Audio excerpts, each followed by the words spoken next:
Nā mai haere mai, tēnā koutou katoa. It's my pleasure tonight to introduce John Quiggin, who's a Senior Fellow in Economics at the University of Queensland and a Fellow of the Econometric Society. John has degrees from the Australian National University and a doctorate from the University of New England.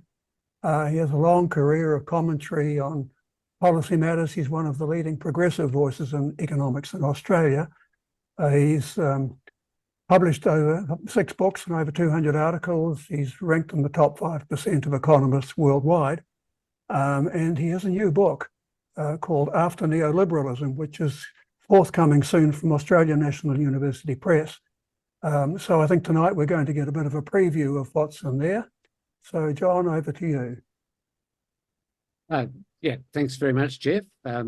It's traditional Australia to acknowledge the traditional owners of the land from which I'm speaking, so I pay respects to their elders past, present and emerging. So thanks very much for having me. It's a while since I've been to New Zealand. I'd really like to get back again soon. I certainly had a nice time when I spoke to the Fabian Society, I guess 7 years ago now. There'll be a little bit of repetition of what I said then because things don't change very fast, but most of this will be content relating at least to the theme of my new book. So first, what is or was neoliberalism? I'm using it to describe the dominant ideology in capitalist economies from the 1970s to the recent past.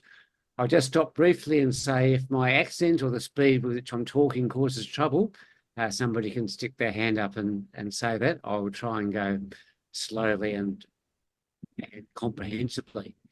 Now, like any term of this kind, it gets used as an all-purpose pejorative. If people on the left don't like something, they may well call it neoliberal, whether or not it fits the description.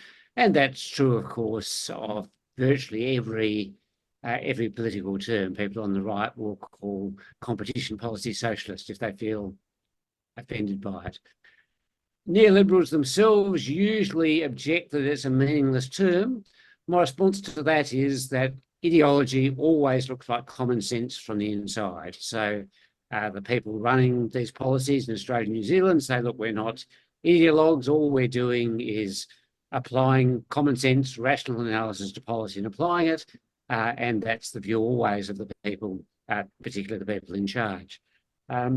A very short definition of neoliberalism is that it's a descendant of classical liberalism.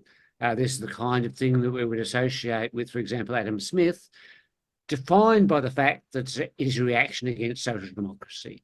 So in countries like Australia and New Zealand, we had an extensive period of social democratic government, starting, I guess, with the first Labor government, the Savage government, in the 1930s in New Zealand, and with the Curtin and Chifley governments in Australia. They made life a lot better, took away many of the fears that people had about being sick, being old, being unable to survive. So a kind of classical liberalism where those people are forced to rely on charity isn't tenable.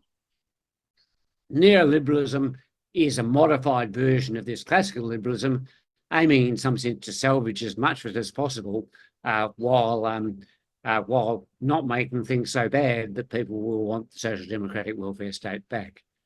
So what's the program? Well, first, to remove the state altogether from non-core functions, such as the provision of infrastructure services. These are things which in the 20th century states typically did, built railways, roads, airports and so forth, that in the neoliberal view should be left to the market. To minimise the state role in the core functions, health, education, income security and so forth, through contracting out, voucher schemes, things of this kind, which mean that even though governments are raising taxes and spending money on these services, as far as possible, they have nothing to do with their provision. And finally, minimising the amount of redistribution that takes place, except insofar as implied by the provision of a basic safety net.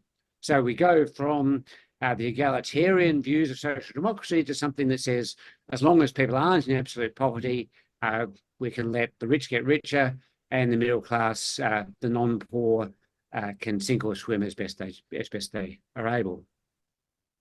So what are the key elements? Well, first, privatisation. I'll just have another slide here, sorry. First, privatisation, things like asset sales, sale of government enterprises to the private sector, public-private partnerships, which is private provision of public infrastructure, and outsourcing and competitive tendering for public services.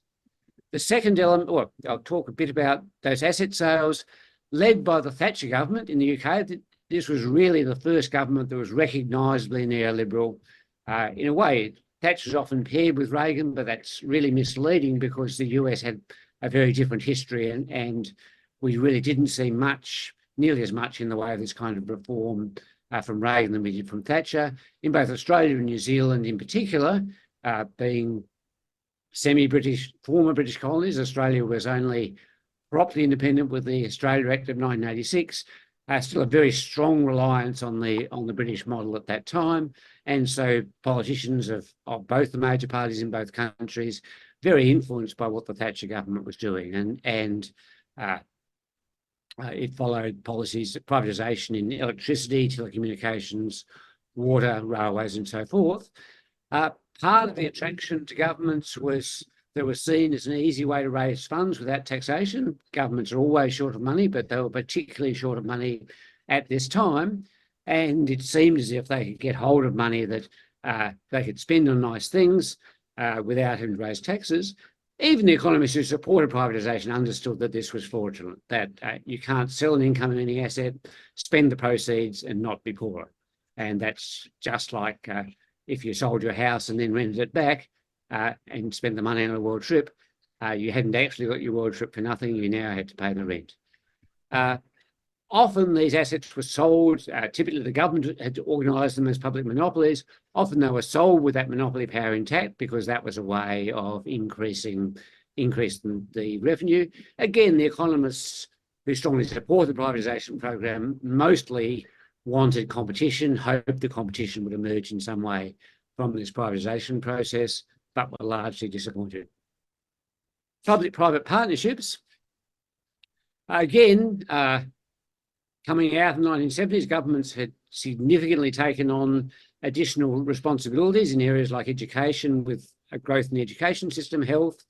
In the very short run of the crisis, they tended to stop spending on infrastructure. That couldn't be sustained. So they looked for ways in which physical infrastructure like new roads, railways and so forth could be delivered without taking on extra public debt, because this was something they were very concerned about. And it appeared as if these public-private partnerships provided a way to do this. So-called build, own and operate, even better, build, own and operate and transfer. So the deal that was being offered was, look, we'll build this bridge for you, we'll collect tolls for some amount of money, essentially determined on the basis of an accounting calculation, and when we've got enough money, we'll give it back to you. So you end up, you never put out any money of your own, and you end up with a free bridge. But of course, the toll that's being collected is an exercise of the taxing power that effectively is the same as if the government had built the road and imposed a toll. Again, the UK led the way with the private finance initiative, started under Thatcher, expanded a lot under the Blair Labor government, but eventually abandoned by the Conservatives in 2018. So, and in fact, now being wound up in a very toxic way. These were deals that had a finite life, and the earliest, which tended to be the sloppiest, are now coming to an end in a very messy transition. As I've mentioned, toll roads are a big source of this, and typically they were not only bad fiscal policy, but also bad transport policy. What you would see is that governments will build a brand new road. This is the road you want to take all the traffic onto, but instead of putting the traffic onto that road, you put a toll on it so that people keep on using the rat runs that they've been used to. And so the road isn't fully used, roughly speaking, until the bill has been paid, at which time it becomes toll-free just when you want to charge for it. As I say, the schools and hospitals, particularly in the UK, are very stringent. Essentially, local authorities who were responsible for most of these things couldn't get any money to build them themselves. They were forced to go into these public-private partnerships, which didn't work well along the way, and now they're being wound up are thoroughly toxic. The idea of outsourcing and competitive tendering, I'll talk a bit about managerialism, from which this slogan comes. The slogan that was popular was steering, not rowing. That is, the idea was that the government would superintend the process of doing things, but private firms would do it more cheaply and efficiently than the government could do it itself. Now, you can't, I think, just be against outsourcing, because all organisations do some kind of outsourcing. Otherwise, there would only be one. Every company buys inputs from other companies rather than producing themselves. They hire workers who've been educated in public schools. Some boundaries always have to be drawn. The problem with conscious outsourcing programs is that they tend to outsource core competencies. If the organisation has already been operating efficiently, we've outsourced what needs to be outsourced. So imposing this as an ideological policy inherently means outsourcing stuff that is at the core of the organisation. Next key element of neoliberalism is what I've called financialisation. This started in the 1970s with the breakdown of the system of fixed exchange rates, the so-called Bretton Woods system, and with a huge explosion in financial transactions that took place then, and which continued uninterruptedly until the global financial crisis about 15 years ago.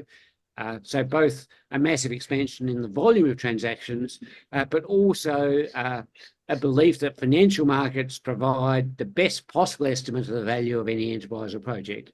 So what that means is you don't want governments to be picking winners in any context. You want the private sector to take a cold hard look at the earnings prospect of any given enterprise and invest money in those that will generate earnings. If there's a problem with social outputs, the government should fix that with taxes or subsidies or something of the kind. But the government shouldn't be second guessing the private sector on things like where we need roads and where we need what kind of industries we should be investing in. And there was particular faith in bond markets. Markets for government bonds were seen as providing a discipline sorely needed by governments, that we needed, that if government fiscal policy was disapproved of by bond markets, resulting in a downgrading of their credit rating, this was seen not merely as an economic cost, but definitely as a judgment that the government was getting things badly wrong. The phrase "masters of the universe" was popular in the 1990s. And a key phrase here is financial innovation.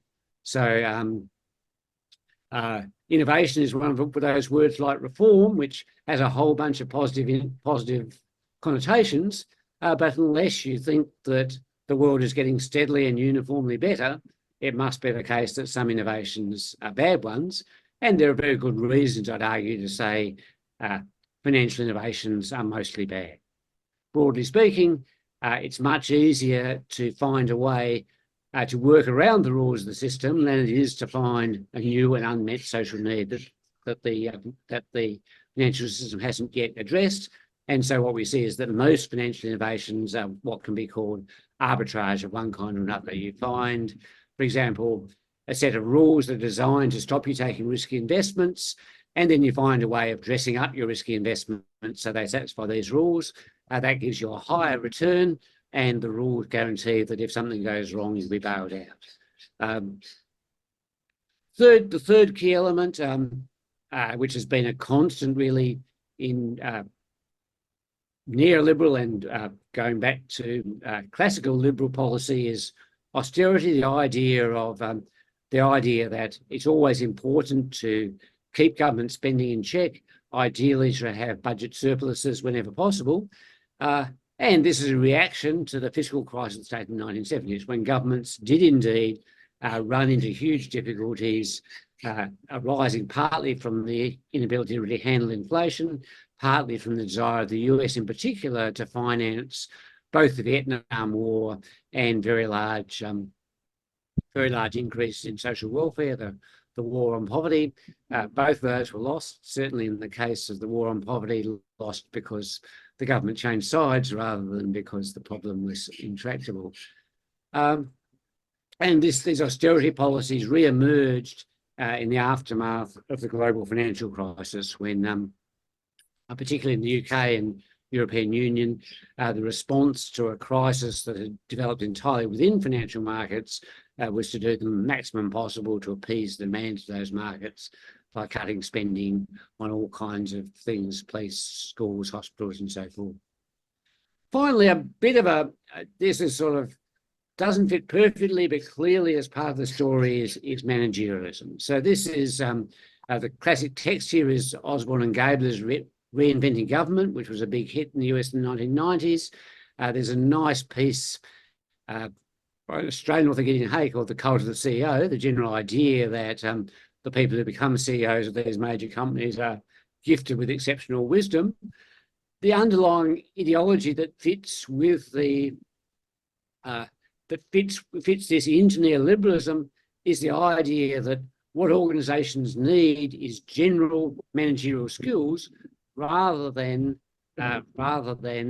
professionalism and service ethics. So if you're running a university, you don't want to be a former academic, as has been the mode. We still tend to have that, but you want to surround yourself with people whose experience is in generic business activities, who know how to run a business. And the assumption essentially is that all enterprises are much the same, and that, and in particular, that in all enterprises, there are groups of workers who want to claim special status for themselves, skilled trades workers, professionals, and so forth. And the job of managers is to keep those guys in line, make sure that that this is just a cloak for self-interest, and so to make sure that management rather than professionals control what's done. Similarly, a great deal of scepticism about any kind of ethic of service. And if you buy this, so trying to draw the link to neoliberalism, this implies that whenever possible, you get a market test, you have for-profit provision, because this is what generic managers know what to do. So I could go over all of the history of the social democratic era from roughly speaking the 1940s to the 1970s and the crisis that emerged, but I'm going to jump to the high point of neoliberalism, the triumph of the 1990s. So early in the 1990s, Francis Fukuyama had a book called The End of History. He was happy to sell a very strong interpretation of that when it was a hit. He's now backed away a fair bit from it. But the general idea was that only neoliberal democracy was the only possible system that could emerge in the future. And he sort of had some vague philosophical worries about what we do with all the prosperity that this neoliberal democracy is going to give us. So that problem has turned out to be one we haven't faced quite as much as we expected. Of course, this was driven, particularly in the US context, by the collapse of the Soviet Union, which I think it probably faded from consciousness. Certainly in Australia, people weren't paying much attention. It obviously wasn't going very well, and people didn't react very much when it stopped going. But in the US, of course, the whole of the foreign policy establishment was still predicated on contestation with the Soviet Union, and so the collapse was seen as very much vindicating specifically the US model of capitalism as opposed to that of the social democracies.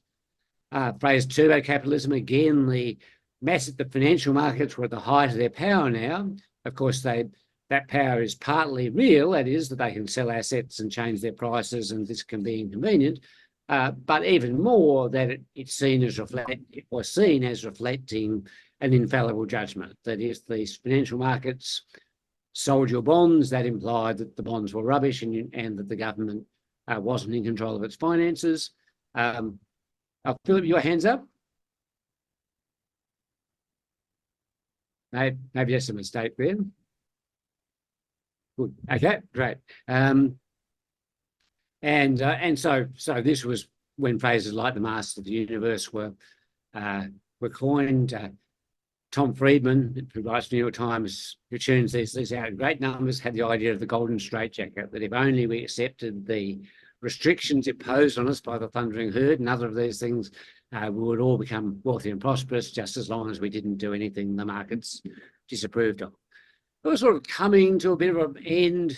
Late 90s, we had the Asian financial crisis, And I mean, a smaller crisis, but one that briefly threatened to bring down the US financial institution called long-term capital management, which run by some very smart economists who nonetheless got into very, very deep trouble and had borrowed vast amounts at the time with the banks.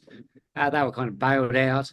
I haven't mentioned the dot-coms, but this was the first, in the middle of this period, the internet, which had been built by the universities as a free gift to society, was open to commercial interests and rapidly captured by a bunch of corporations who've made a great deal of money out of it, such as Google and Amazon, but also by a vast number of chancers and scammers who launched all kinds of enterprises and which were valued at stupendous sums.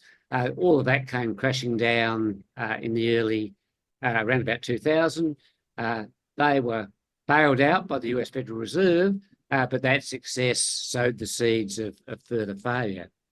So, so that's really, I think, in important respects, you can treat the success of neoliberalism as a phenomenon of the last quarter of the 20th century. From 2000 on, things start getting a bit rickety. It doesn't become 100% obvious until the global financial crisis, but already the great days are behind us, the days when people could expect to get rich by investing in dot-coms and so forth.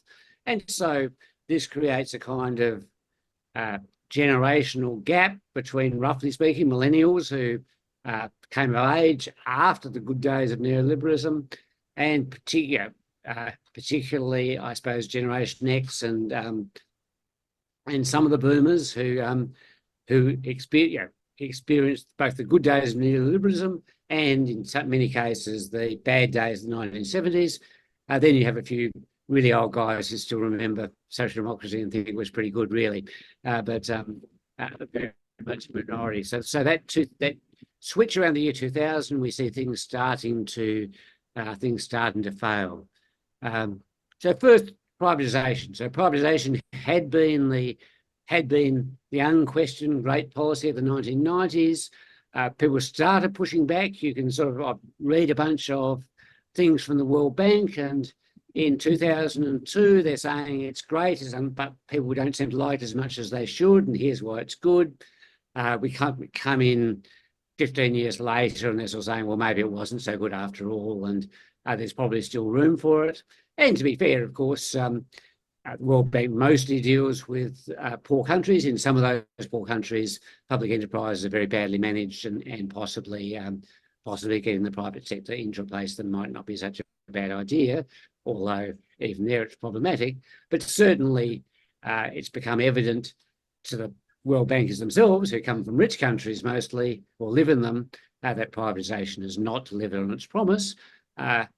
And politicians, once they realise they can't spend the money, have become much less keen on the idea. As soon as it's become clear that there isn't any extra money to spend, the political force behind it it goes away.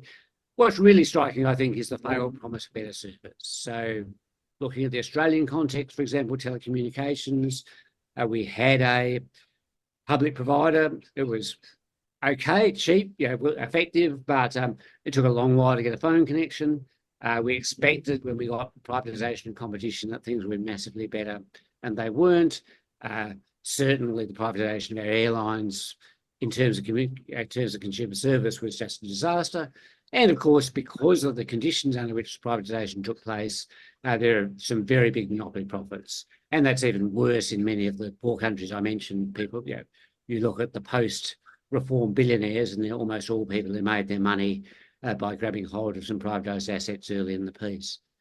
So one response has been renationalisation. We've seen that British Rail was really the last big privatisation of the Thatcher era, and over time, all the bits of it have been renationalised. First, the tracks about 15 years ago, then one after another, the privatised railways. And so, although it's still a very slow process, assuming that the Conservatives go out in the forthcoming election, Labor will gradually let the existing leases lapse and replace them with public enterprises. So we've seen, as I say, a gradual renationalisation there. We've seen it Private prisons were one of the big enthusiasms of the period, and they have, certainly in Australia, I believe also in New Zealand, been wound back. Again, it's just really the last thing you want to do is hand over powers of extreme punishment to people who are making money out of it. Unsurprisingly, the results of that experiment have not been great. A sad reflection, certainly in Australia, is that we have an appalling refugee policy, and detention centres for the refugees are one of the few areas that are still routinely contracted out. Essentially, just a statement that the government not only doesn't care what happens to them, would rather that bad things happen. That's not an approach you can take even with prisoners who you have to release in the end. So we've seen that, as I say, there's a bit of a grey area between PPPs and full privatisation, and some privatisations have been done with leases. So some of these things have been done by waiting for the lease to run out. An interesting one in the Australian context, this is one of a number, relates to telecommunications. We privatised our telecommunications industry in the expectation that the formerly public provider would handle the rollout of a broadband network, but they demanded terms so extreme that the government in the end decided, instead of paying Telstra what they demanded, they would set up their own enterprise, the National Broadband Network, originally, because this was still 2008, with a promise, we're only doing this temporarily, we're going to privatise in the end, we promise.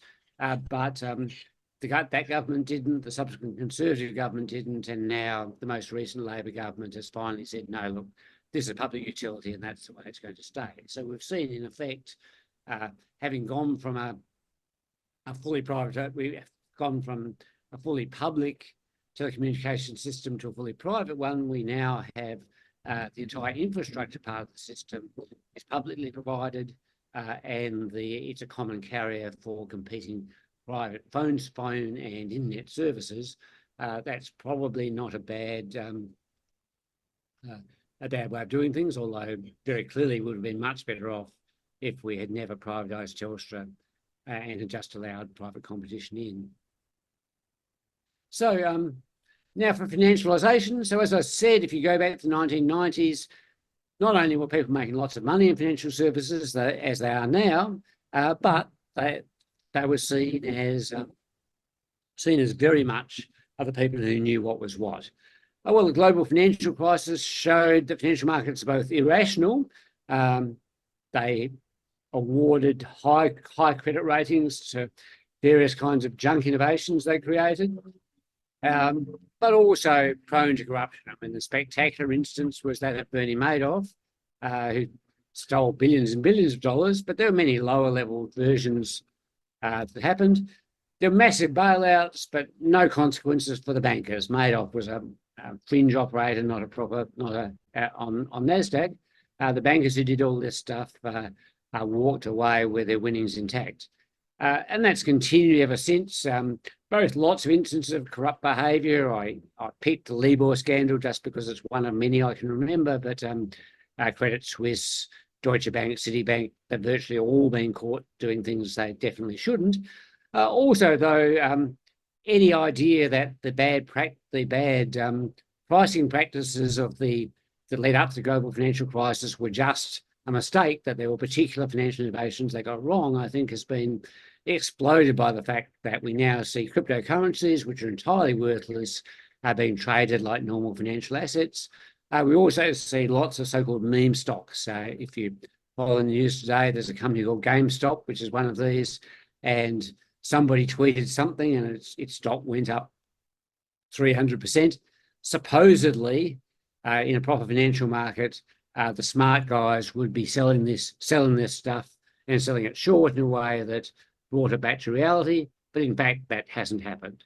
And I think we can reasonably suspect that a lot of the enthusiasm about AI, artificial intelligence, while it may be important, it's not clear that it's going, in fact, to be a big source of profits for the big tech companies. In fact, highly likely that it will threaten the models of companies like Google.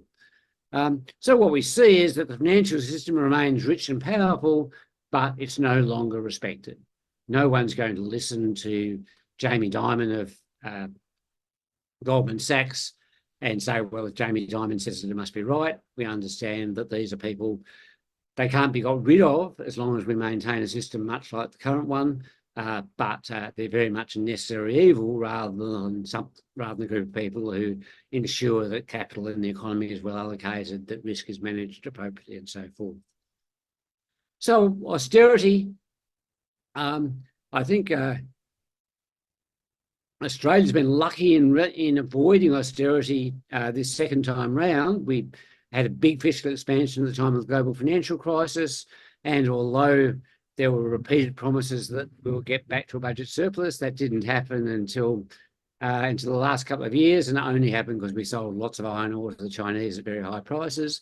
But in most European countries and the UK, the belief was that we need to respond to the global financial crisis, not by punishing the financial institutions that have caused it, but by drastically cutting government spending.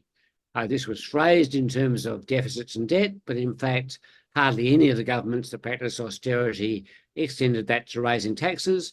So this was very much an idea that we make life nice for the private sector, and with luck, they'll return us to prosperity. This absolutely did not happen. So we've had, in most of the EU and in the UK, essentially a lost decade in which hardly anything was really achieved. Yeah, so the final element of the indicator is managerialism, the idea that managers really do a much better job than anybody else. I think we've all experienced the fact that whereas in the 1990s, people were talking about organisations that were lean and mean, flat hierarchies and so forth, in reality, generic managerialism has produced bloat and inefficiency. And so I work in the university sector. When I was first a professor, roughly speaking, we didn't have a notion of reporting then, but when policy was being made, I and other professors were in the same room as the Vice-Chancellor. Well, now the Vice-Chancellor is the President, and there's a Provost, and then there's 3 levels of Assistant Pro, Sub-Vice-Chancellors, a Dean, an Associate Dean, all there in the hierarchy, so that any contact I have with the senior management of the university is almost entirely accidental, and that's I think a very widespread phenomenon. I've also seen increasingly toxic behaviour from CEOs. I mean, there were some of this kind in the 1990s. There was a guy called Chainsaw Al Dunlap who was famous for rigorously cutting the fat out of companies. As it turned out, he'd usually cut too much, and by the time after boosting their profits for a year or two, he'd move on, and the company he left behind would promptly collapse. That happened, particularly to Sunbeam, which was a very nice appliances company. He used to buy lots of them, and he essentially took it over and destroyed it. And we've seen as a partial response a resurgence of unionism in the US, a general lack of respect, and as I'll talk a little bit more about if I get some time, work from home as a challenge to managerial authority. Okay, so that sort of sets the scene. Where to from here? So I've said Back to the Future or Forward to Utopia. Utopia is also a TV program we have here in Australia, which is well worth watching, mocking various aspects of infrastructure policy. So the failure of neoliberalism, I think, has been pretty generally accepted. No one much is really talking about it, even on the political right, about the advantages of the market and so forth. But we have yet to see a clear alternative. So the first part of an alternative is Back to the Future, by which I mean a return to the kind of institutions and ideas of the mid-20th century. We've seen this in a big way, I think, with industrial policy. So this was the big no-no for many, many decades, governments picking winners and so forth. We mustn't do this. We must have free trade and capital allocated by capital markets. That's been, of course, partly the impact of the Chinese model as an alternative. China never did this and has done very well in manufacturing. We've seen the US, on the whole, as far as I can see, fairly successfully put public money into building up rivals to China. We're trying in Australia. I'm not sure that our leadership quite has the discipline to work out that we have to back particular winners rather than putting 2 bob on each horse in the race, but we'll see. We're seeing, I think, a return to public ownership, certainly the end of the reflexive opposition to public ownership, which dominated policy for many years, and rehabilitation of the welfare state. We're seeing more willingness to meet unmet social needs rather than attempts at reform to make things more market-oriented and competitive. So I think this is important but insufficient. We need a policy suited to the 21st century economy, which is, to an increasing extent, an information economy. So, and of course, this talk is an illustration of that. I mean, there's some computers and wires and cables involved in it, but mostly this is all about information, the ease with which information can be transmitted, so that I can give a talk to you in New Zealand or to attend a conference on the other side of the world, rather than turning up. And my little background there says I can do most of my work for the university other than actually standing in front of students, simply by putting a little background on my Zoom screen and do my work wherever I find it suitable. And the crucial point about information, though, is its public good nature. So this talk will be recorded, it'll be available for anybody to look at, and the nature of public good is the more people that look at it, the better. There's no point in putting a price on it, which would discourage people from looking at it. We want as many people to see it as possible. Whereas with a traditional private good, the more I have, the less there is for you. And the other feature, which is more complex about public goods, is that they are non-exclusive. That is, it's quite difficult to stop people finding access to these things if they want to. You can, of course, manage to collect a bit of money from streaming videos by restricting access, but most of the time what we see is that information leaks out in ways which mean that it's available to everybody once produced, and that, of course, breaks down the fundamental link of traditional market production, which is I put some effort into something, I get a reward by selling it to you, and the whole system works as long as what I produce is of more value to you than the cost to me to produce it. Information doesn't work really like that at all. So what we've seen is lots of stuff that is non-market production. Lots of people just do stuff, and they take a video of their cat, and the video of the cat is up on the internet somewhere, and they don't get anything for it except maybe some little likes on their social media, but nonetheless, there it is. More seriously, for academics, we can spread our ideas very freely to a much wider audience than was true when what we had to do was publish this stuff in journals that came out 3 or 4 times a year. Of course, big attempts to make money out of this with notions like intellectual property and various gatekeeper functions, and of course advertising. I won't talk much about advertising. It's been the way in which these things have been monetized, has worked very badly, I think is running into its limits as we speak, but we will see about that. I'll skip education and training, I think, other than to say education really takes a much more central role in this kind of economy than the way we thought of in the 20th century, when roughly speaking, it could be and was treated as a consumer good, that people wanted to learn stuff and the government provided them with it. The need for education becomes much more central in the information economy.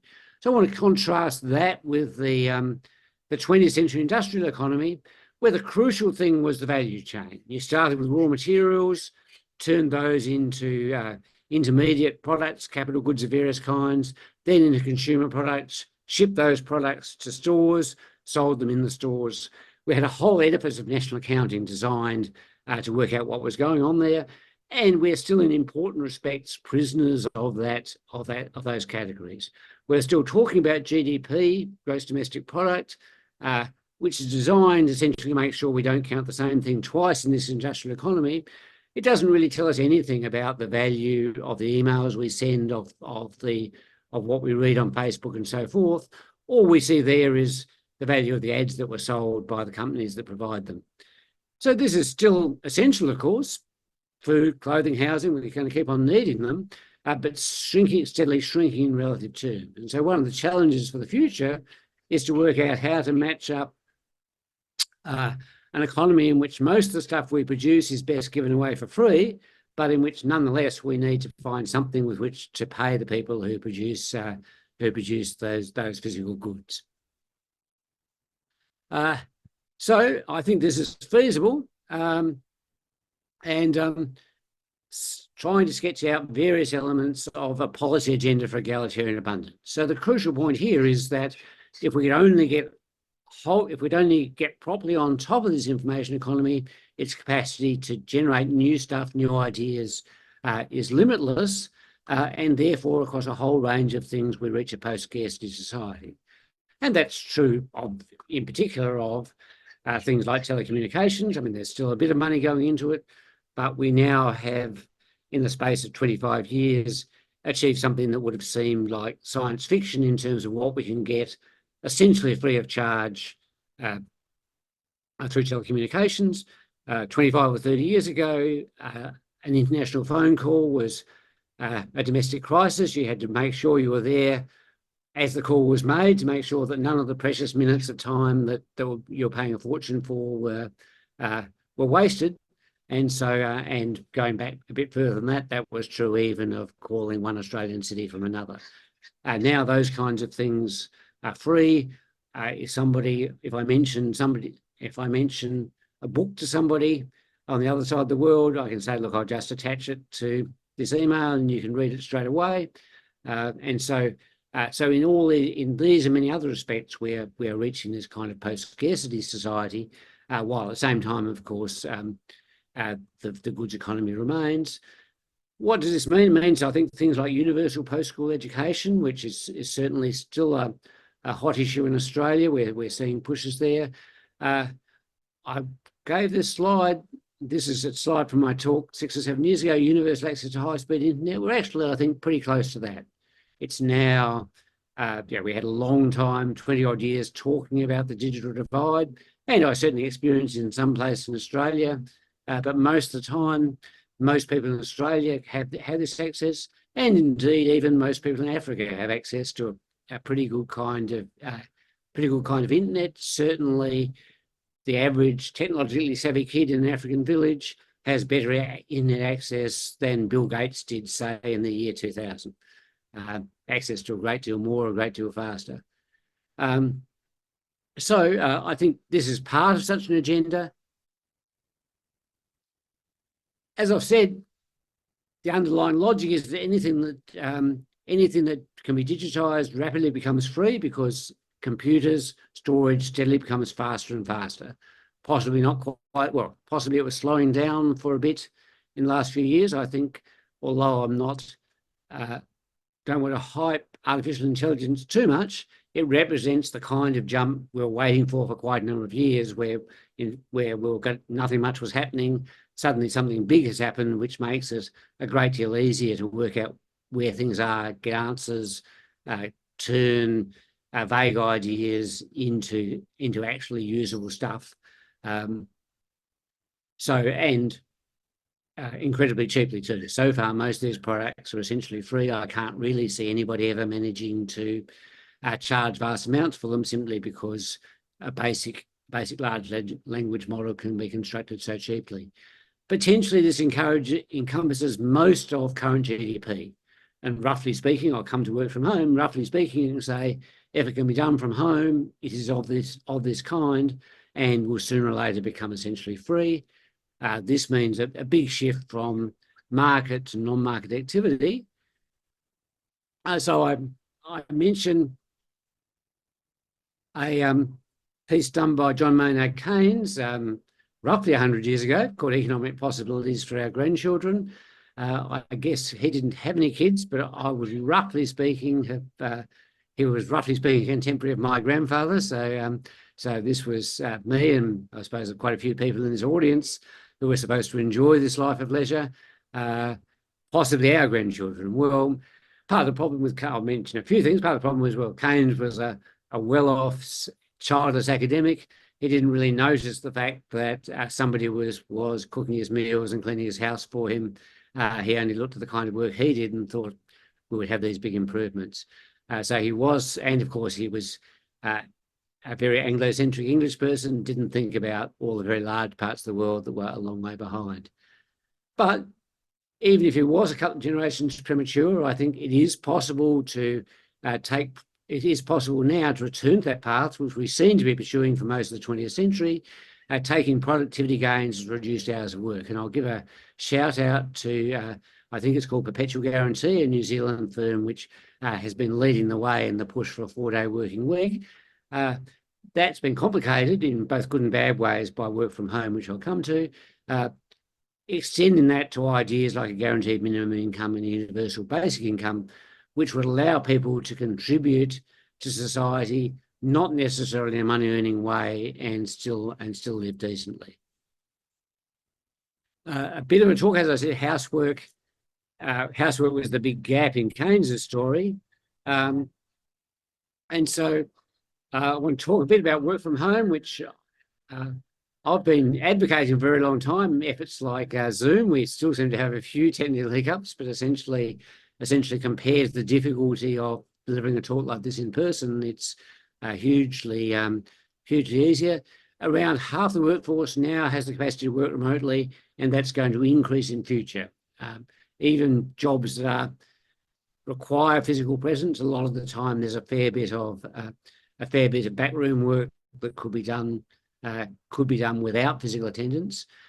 So this is only going to increase, I think, in future. Importantly, this has provided big opportunities to balance work and family, and we're seeing finally studies coming out showing this. It has the capacity both to challenge and to reinforce gender roles, depending on the social context. So we could have a situation where most of the remote work is done by women, and they take on more of the childcare and household responsibilities than they always have. It could be that both men and women have access, and that men take on more of the household responsibilities. On the whole, the data seems to suggest that it's the second rather than the first that's dominating. Importantly, this creates a huge area of contestation between workers and managers. And so far, my take is that workers are winning. That is, it's a very convenient perk for managers to be able to walk around an office, see all their subordinates working for them, and also, and I don't discount this, to have a corner office and to know that for everyone else to know you have a corner office. So a manager now might be working from home in a luxurious home in a well-off suburb, but the pleasure of that is greatly reduced by the fact that the manager is just sitting behind a screen talking to the workers the same as everyone else. He can't very well take them on a tour of his lovely house or her lovely house to point out how well it's done. So we've seen, of course, attempts by management to exert strong control over what people do at home. From what I can see, that has mostly failed. A distinction I use is that computers can be either machines, that is, things controlled by the capitalist, or tools, things controlled by the workers. I think increasingly they're becoming tools. Mentioning the right to disconnect, which is crucial. Australian workers in large number of industries have won this. That is, after outside normal working hours, we can tell the boss, sorry, I'm not answering this question until work time. It doesn't, of course, stop there being some pressure to work outside, but at least you have the law on your side. And mostly, again, employers have worked out that trying to manage people in this way is less effective than focusing on what they actually produce and making sure that that's good. So I'm running a tiny bit behind time. We started a little bit late, but hopefully we can have some questions. So I'll just say this 20th century, late 20th century model, I should say, the first part of the 20th century was much more successful in terms of delivering good outcomes.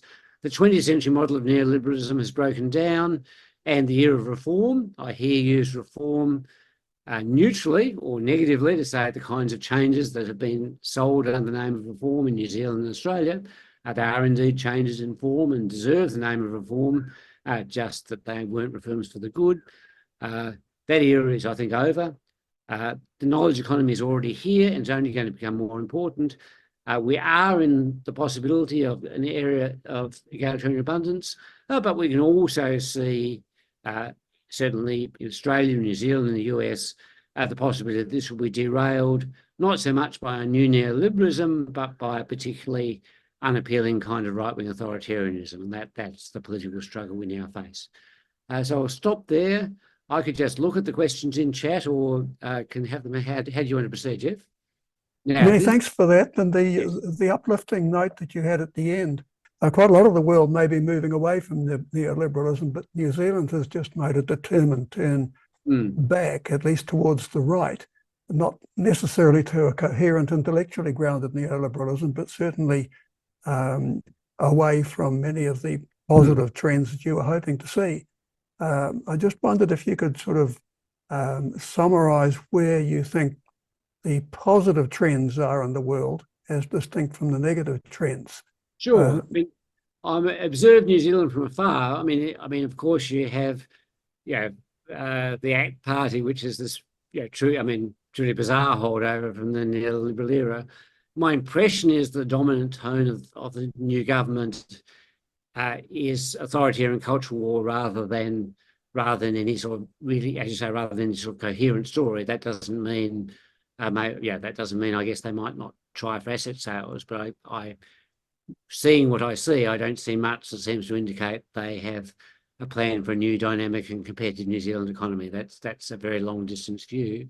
Certainly in Australia, what we've seen is that although the Labor Party here is very conservative on lots of things, it has explicitly broken with privatisation once and for all. And I think if we look at the UK, again, a very right-wing Labor Party, which perhaps won't do very much, but is certainly what it does will be renationalisation rather than privatisation.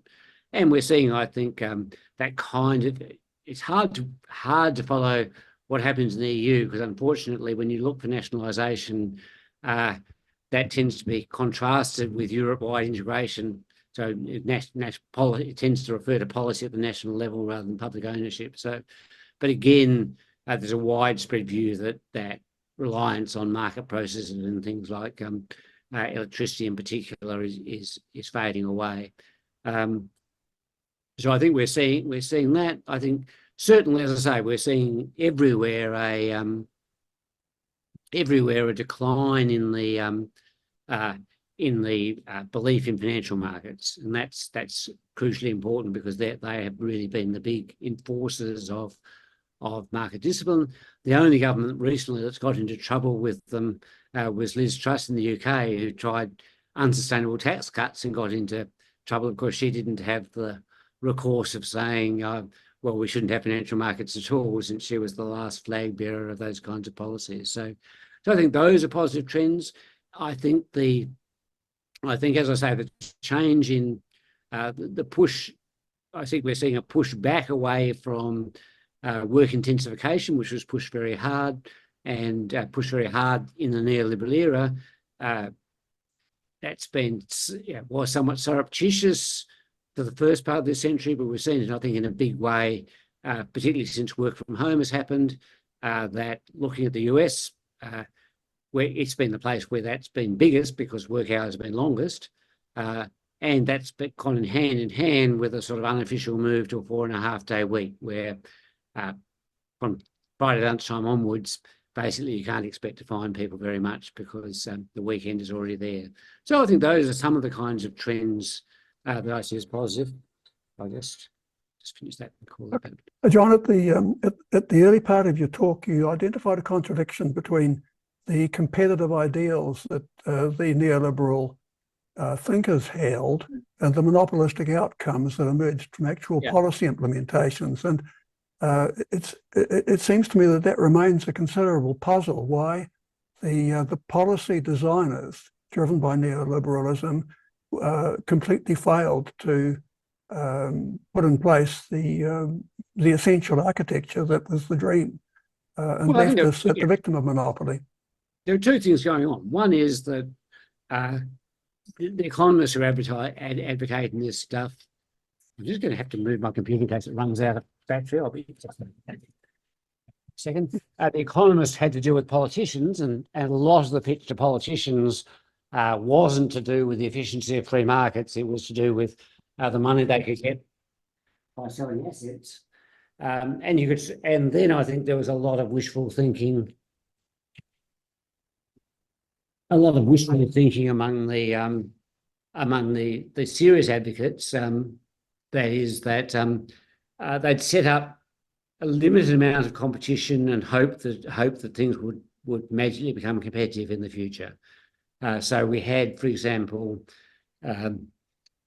systems of price regulation, so-called CPI minus X regulation and so forth, which were intended to be temporary, and the hope was that somehow or another a competitive market would emerge and regulation would turn out to be unnecessary. In fact, regulation stayed forever, and the incumbent monopolists got better and better at gaming the regulations. So I think it's partly to say that a lot of the political appeal wasn't really about free markets ever. It was about getting hold of money that politicians could then dish out as tax cuts or as splashy projects. But also, though, the proponents were, as you would expect in some sense, greatly over-optimistic about the naturalness of competition. So they really had a belief that monopoly wasn't a natural outcome. It was just what happened when governments got their claws into things. And if we could only get governments out of the way, one way or another, competition would emerge. One of the questions that comes up on the chat is how would it be possible for a small state like New Zealand to implement a national industrial strategy in the face of the possible coercive effect from international financial actors who can punish the government through credit rating downgrades and so on? I guess this issue arises in Australia. I guess my feeling is, credit rating downgrades don't really amount to much. If somebody downgraded the credit rating by 3 notches, which would be huge, you might raise your borrowing rates by 1%. I haven't checked, but I imagine the Reserve Bank of New Zealand has done that several times over in the last year.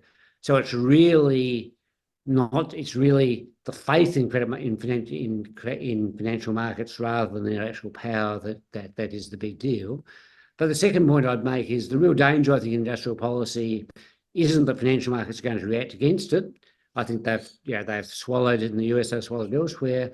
It's the importance, certainly in the Australian context, of avoiding saying, well, we'll look at what all the other countries are doing and do that. The whole point of this is we should be looking at what all the other countries are doing and doing something else. And so what New Zealand needs to find is niches that other countries are not exploiting as well as New Zealand can. In Australia, Australia has bunches of stuff like lithium that we could process a bit further. We have a really great solar resource we could export. That's what we should be looking at rather than, for example, building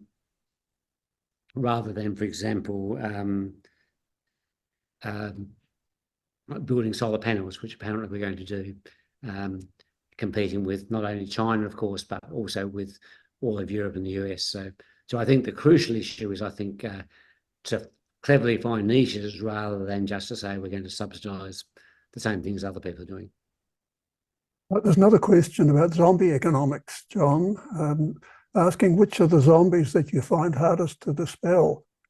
Well, I've always said, said in my book, and I'll stick with it, I think that trickle-down economics is the hardest because, roughly speaking, as long as there are rich people, there'll be people paid by those rich people to explain why it's very important to do what the rich people want. I mentioned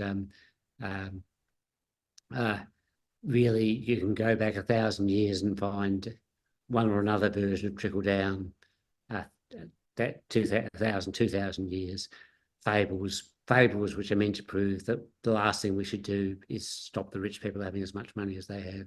So that will never be killed off.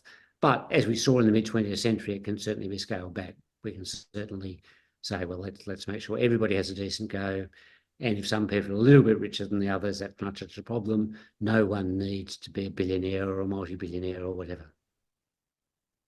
Well, there's another question about donut economics that's come in. What would it take to transform neoliberalism to something like donut economics? I'm not quite sure whether that's about transforming neoliberalism or about finding a way from where we are now into the donut economics frame of reference. Yeah, I mean, I tend, I mean, there's lots of good stuff in that in terms of the kinds of processes, but I tend more to focus on the information economy where those issues don't arise nearly as much as on, I mean, making the goods economy more sustainable is central, but in many ways, I think the future of the economy is the information economy rather than, not simply a more sustainable version of the industrial economy of the 20th century. Your idea of a post-scarcity economy, John, I mean, that does, if one's thinking about donut economics, which is very much about the planetary limits on growth, the idea of moving to a post-scarcity situation is very attractive, but is it feasible? Well, I think, and this is sort of an area where my views may be different from a lot of people. There's a lot of talk, for example, about growth and degrowth, but these are 20th century concepts, because in the 20th century economy, pretty much everything grew at once. If the economy grew by 5%, that meant 5% more cars, 5% more hospitals, 5% more schools, 5% and 5% more material inputs going into the economy.